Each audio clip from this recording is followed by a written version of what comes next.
నేను 1 year time తీసుకుంటున్నాను. నాకు ఈ తప్పులు తెలియక కాదు, అనుకోకుండా బ్యాక్ టు బ్యాక్ చేసేయడం వల్ల నేను రెక్టిఫై చేసుకోలేకపోతున్నాను, లుక్ మార్చలేకపోతున్నాను. నాకు బ్యాక్గ్రౌండ్ లేకపోవడం వల్ల, నా దగ్గర డబ్బులు లేకపోవడం వల్ల నేను ఏదైతే ట్రై చేయాలో ట్రై చేయలేకపోతున్నాను. 1 year టైం తీసుకుంటున్నాను. 1 year టైం తర్వాత నేను వచ్చి, అంటే లాస్ట్ సెప్టెంబర్లో చెప్పాను, ఈ ఇయర్లో సెప్టెంబర్ తర్వాత ఒక సినిమా వస్తుంది. నేను ఏం చెప్పాలనుకుంటున్నానో వాళ్ళకి అర్థమవుతుంది. చాలా మందికి ఇప్పుడు అర్థం కాకపోవచ్చు. I'm aiming for something big అని. నేను నార్మల్గా ఏదో చేసేద్దామనే దాంట్లో నేను లేను. అండ్ ఇది చేస్తే హిట్ వచ్చేస్తుంది అన్న విషయం నాకు తెలుసు. ఇలాంటి కైండ్ ఆఫ్ సినిమా ఇది చేస్తే నాకున్న కంఫర్ట్ జోన్లో పెట్టేస్తే హిట్ కొట్టేస్తావు, నువ్వు డబ్బులు సంపాదించుకుంటావు, అంతా వస్తుందని.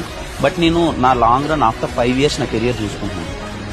ఏం చేయాలి, ఎలాంటి చేస్తే గ్రౌండ్ లెవెల్లో నేను ఒక ఇంపాక్ట్ క్రియేట్ చేయగలను, నేను ఎలాంటి హీరో అవ్వాలి అనుకున్నది నాకు ఒక క్లారిటీ ఉంది. నేను హీరో అవ్వాలి అనుకున్నాను, హీరో అయిపోయాను. ఇప్పుడు నేను ఎలాంటి హీరో అవ్వాలి, నా లాంగ్ రన్ లో నా ఇమేజ్ ఎలా ఉండాలి, ఆడియన్స్ తో నేను ఎలా ఉండాలి అనేది నాకు ఒక క్లారిటీ ఉంది. దానికోసమే నా జర్నీ చూసుకుంటాను. ఈ రోజు దానివల్ల నేను ప్రయత్నించే దాంట్లో సినిమా పోవచ్చు, ఓ సినిమా నచ్చకపోవచ్చు, కానీ నేను ప్రయత్నిస్తున్నాను. నాకు అది ఇంపార్టెంట్ అట్లా. బట్ ఐఎమ్ షూర్ 5 years తర్వాత నేను ఏం చేయాలనుకుంటున్నది ఆ రోజు అప్పుడు